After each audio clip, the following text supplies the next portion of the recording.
Nirmala yeah some signal problem. మరొకసారి నేను మాట్లాడే ప్రయత్నం, మరిన్ని డీటెయిల్స్ తెలుసుకునే ప్రయత్నం కూడా చేస్తాను. ఈలోగా ఒకసారి కోమలి రాసినటువంటి ఆ లెటర్ని నేను మీకు చదివి వినిపించే ప్రయత్నం చేస్తాను.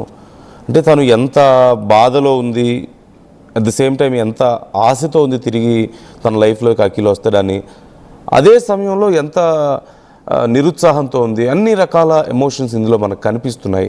ఓ పక్క ఆశ, ఇంకో పక్క బాధ, ఇంకో పక్క నిరుత్సాహం, ఇంకో పక్క ఒక కన్ఫ్యూజన్, ఇలా మనకి చాలా కనిపిస్తుంది.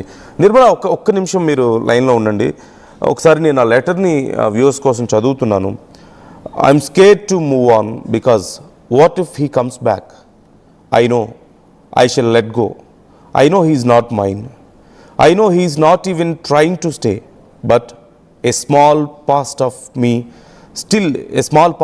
still waits, still hopes, still imagines him choosing me on one day. And that's why moving on feels impossible, because what if the moment finally walks away, he turns around and look for me. అంటే అన్ని ప్రశ్నలే. నాకు తెలుసు నేను move అవ్వాలని, కానీ అవ్వలేకపోతున్నాను. నాలో ఒక భాగం ఇంకా తను కావాలని కోరుకుంటుంది అని చెప్పి రాసుకొచ్చారు. అట్ ది సేమ్ టైం ఒకవేళ నేను వెళ్ళిపోతే, మళ్ళీ ఏదో ఒక రోజు తను నా కోసం వస్తే, ఇలా ఒక గందరగోళం. అంటే ఎంత నరక యాతన అనుభవించింది. ఓ పక్క అఖిల్ని వదలలేక, అలాగని వదలకుండా ఉండలేని పరిస్థితి, వస్తాడన్న ఆశ, రావాలన్న ఆశ ఎక్కడో ఒక చోట, కానీ రాడేమో అన్న ఒక అపనమ్మకం. ఇలా అన్నీ కలిసి ఒక నరక యాతన అనుభవించి, అది భరించలేక, ఆ బాధలోంచి బయటికి రాలేక తను చివరికి ఇలా అయిపోయింది అనేది మనకు అర్థమవుతుంది. కానీ still there are more questions. Yeah Nirmala, మీరు చెప్తున్నారు అఖిల్, అలాగే అఖిల్కి సంబంధించిన వాళ్ళు ఇంకా ఈ కేసులో కొంత వాళ్ళ మీద కూడా అనుమానం వస్తుంది, వాళ్ళ మూమెంట్స్ విషయంలో అంటున్నారు. సో ఎలా అనుమానిస్తున్నారు ఈ విషయంలో వాళ్ళని?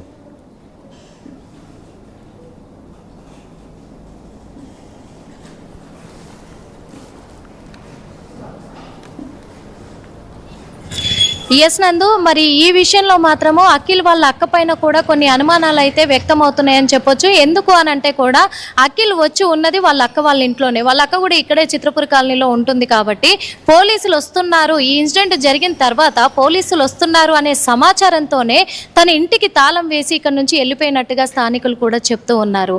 అలాంటిది ఆ రోజు నుంచి ఈ రోజు వరకు మరి అఖిల్ వాళ్ళ అక్క కూడా ఇక్కడికి రాలేదు. తను ఉండే ఫ్లాట్లో తను ఉండట్లేదు. రాత్రి మరి ఎక్కడి నుంచి వచ్చింది, ఎవరింటి దగ్గర నుంచి వచ్చిందో తెలియదు, కానీ పోలీస్ స్టేషన్కి అఖిల్ వాళ్ళ అక్క వచ్చింది రాత్రి 12 గంటల సమయంలో అక్కడికి వచ్చి తన తమ్ముడిని దాటనంపే ప్రయత్నం చేసి తీసుకెళ్ళిపోయింది అఖిల్ అక్కడి నుంచి. అంటే ఇక్కడ అఖిల్ తప్పు లేకపోతే అఖిల్ వాళ్ళ అక్క కానీ అఖిల్ కానీ ఎందుకు మరి దొంగతనంగా తిరుగుతున్నారు, ఎందుకు పారిపోతున్నారు, ఎందుకు దూరంగా పరిగెడుతున్నారు? ఈ కోణంలో అనుమానాలు వ్యక్తమవుతున్నాయి. మరి ఇంకో పక్క అఖిల్ని ఒక ఫ్రెండ్ బైక్ మీద ఎక్కించుకొని తీసుకొని వెళ్ళడం కూడా జరిగింది. ఆ ఫ్రెండ్ ఎవరు? మరి ఆ ఫ్రెండ్కు విషయం తెలిసి ఉంటుందా?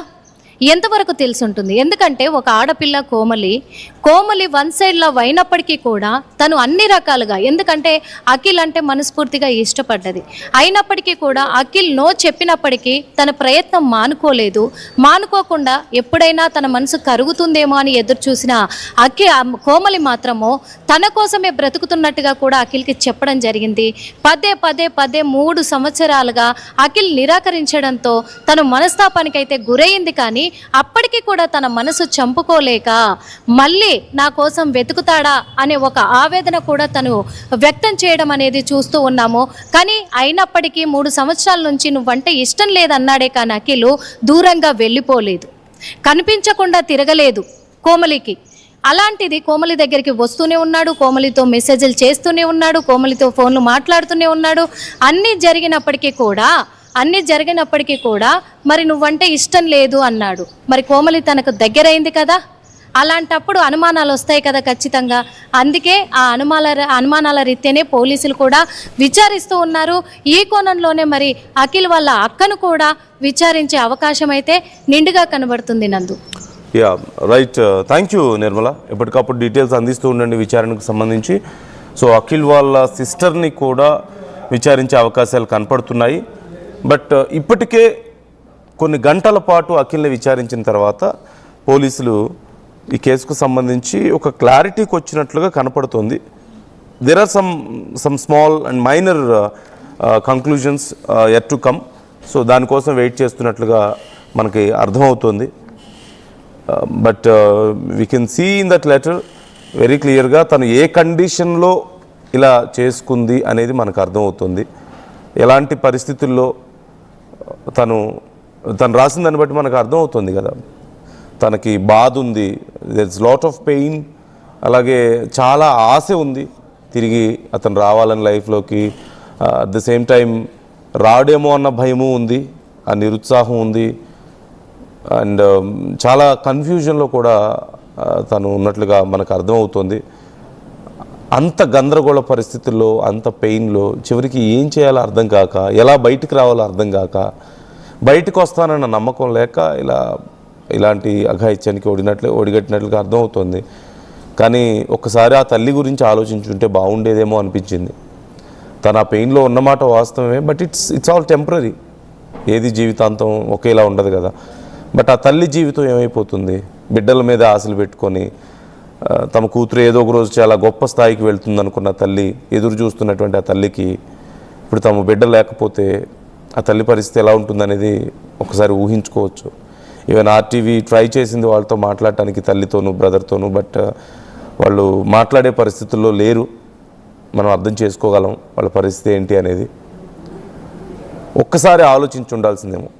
యాజ్ ఏ ఇన్ఫ్లుయెన్సర్గా ఎంతోమందిని ఇన్ఫ్లుయెన్స్ చేయగలిగే స్టేజ్లో తనుండి ఇలాంటి ఒక నిర్ణయం తీసుకునే ముందు ఒక్కసారి తన గ్రోత్ గురించి, తన ఫ్యూచర్ గురించి, అన్నిటికీ మించి తన తల్లి గురించి ఒక్కసారి ఆలోచించి ఉంటే మేబీ నిర్ణయం తీసుకుని ఉండేది కాదేమో, ఇలా జరిగి ఉండేది కాదేమో. So what's your opinion about this? మీకేమనిపిస్తుంది?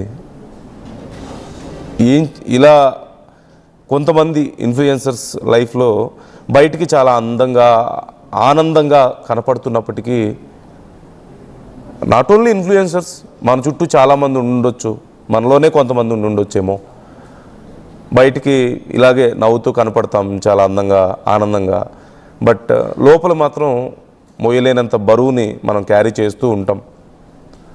ఏదో ఒక రోజు దానికి లొంగిపోతూ ఉంటాం. సో ఒక్కసారి అలాంటి ఒక ఆలోచన వచ్చినప్పుడు మిమ్మల్ని నమ్ముకున్న వాళ్ళ కోసం ఒకసారి ఆలోచించండి. Just think about your family. అంటే అన్కండిషనల్గా మిమ్మల్ని ప్రేమిస్తూ మీరే వాళ్ళ జీవితం అనుకున్న వాళ్ళ గురించి ఆలోచించండి. మిమ్మల్ని వాళ్ళ జీవితంలో లేకుండా వదిలేసి వెళ్ళిన వాళ్ళ గురించి కాకుండా మీరే వాళ్ళ జీవితం అనుకున్న మీ పేరెంట్స్ గురించి ఒక్కసారి ఆలోచించే ప్రయత్నం చేయండి.